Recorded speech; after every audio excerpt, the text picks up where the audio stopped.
So we've all pretty much seen all these different leaks about the iPhone 14s, but what if I told you one of the more interesting things Apple is going to probably do in the future is to really revolutionize their iPhone SE lineup and try to make this more than just one phone or maybe even two phones that Apple is making at that SE lineup. So on the top side, right, we have the iPhone 14, 14 Pro, 14 Max, and 14 Pro Max coming out. But what Apple is probably going to end up doing is in this March timeframe, almost every single year, they are probably going to start releasing another iPhone SE. Right now, we are on a 2-year cycle of essentially Apple dropping an iPhone SE, then them dropping another iPhone SE 2 years later. Well, I am pretty sure, just based off historical things from what Apple is doing, I'm pretty sure they're going to be focusing in on that cheaper lineup and creating another event, pretty much just like how we have the September event for, the iPhones coming out. I think Apple is really going to focus in on creating another event sometime in that springtime,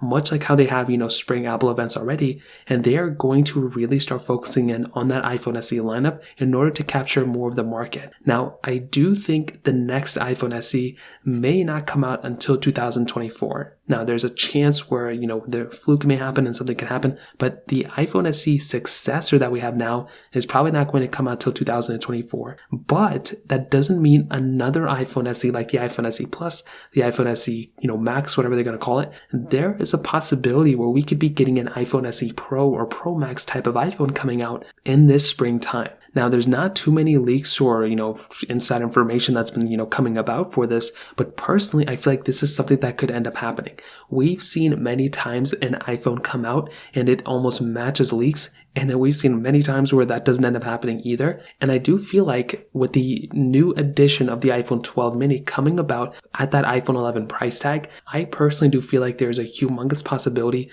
where Apple is going to drop that $499 price tag or $529, whatever they're going to call it. I don't think they're going to go ahead and continue dropping another iPhone in that placement. I think what they're probably going to end up doing is they're going to go ahead and just have a persistent iPhone SE at that price tag at $499 or $529. It's going to probably be like in an iPhone XR body, or maybe if we're like an iPhone 11 body, and it's going to stay at that price tag. So Apple is no longer going to go ahead and drop an iPhone at that $499 or $529 price tag every year. It's going to stay at that price tag, and then we will have phones like the iPhone 13 or iPhone 12 that are going to stay at that, whatever, the $599 price tag, so on and so forth. I do think that's probably what's going to end up happening. I don't think we're going to see all these iPhones like the 12, 12 mini, 13. I don't think we're going to see those iPhones probably in that landscape, going forward for years and years to come. And I feel like this is probably what's going to end up happening. The iPhone SE lineup is probably going to evolve for different iPhone SEs at one time. So I'd love to hear your thoughts about this. Let me know in the comment section below. Hit the like button, that would mean so much, but definitely hit that subscribe button.